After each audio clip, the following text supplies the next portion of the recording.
Hola jóvenes, hoy vamos a ver la tercera de las medidas de tendencia central. Esta se le llama moda, es el tema 22. Y si le preguntáramos a las personas sobre la moda, quizás lo relacionen rápidamente con el peinado, con la manera de vestir, etcétera, porque es lo que predomina en ese instante en el entorno. Entonces, en estadística también la moda es lo que más abunda, lo que más se observa. ¿Sí? Cabe hacer mención de que dentro de la estadística, para un mismo conjunto de datos, la moda no siempre es única, es decir, hay ocasiones en que puede ser que el grupo de datos tenga dos, tres, cuatro o más modas. Entonces, cuando tiene dos datos como moda o dos datos que se repitan más, se va a llamar bimodal. Y cuando tenga tres, se va a llamar trimodal.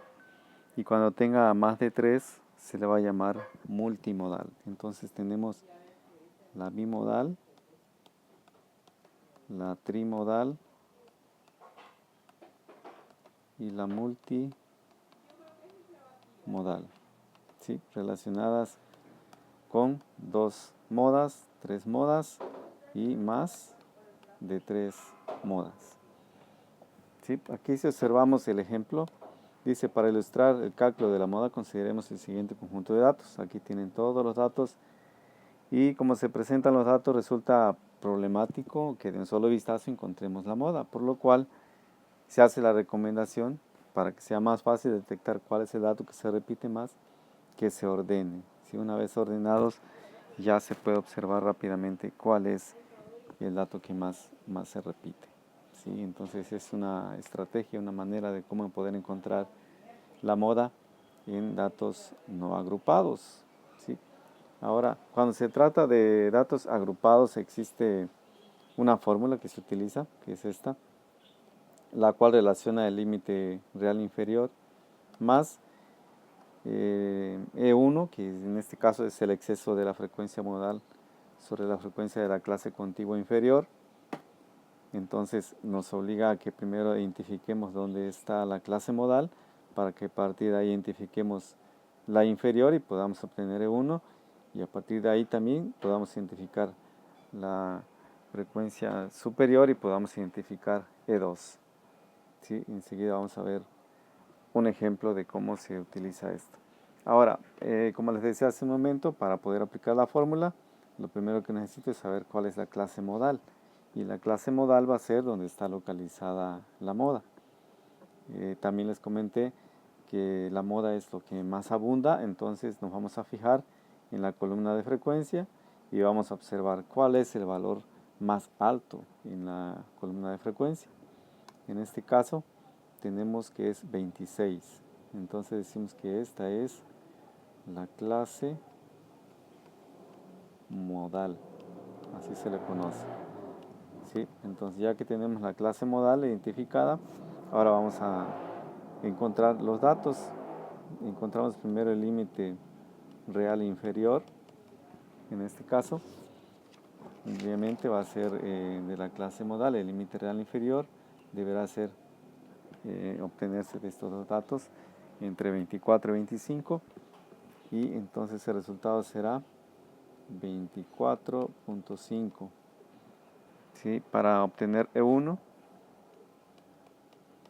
menciona ahí que es el dato que se necesita, el exceso de la frecuencia modal.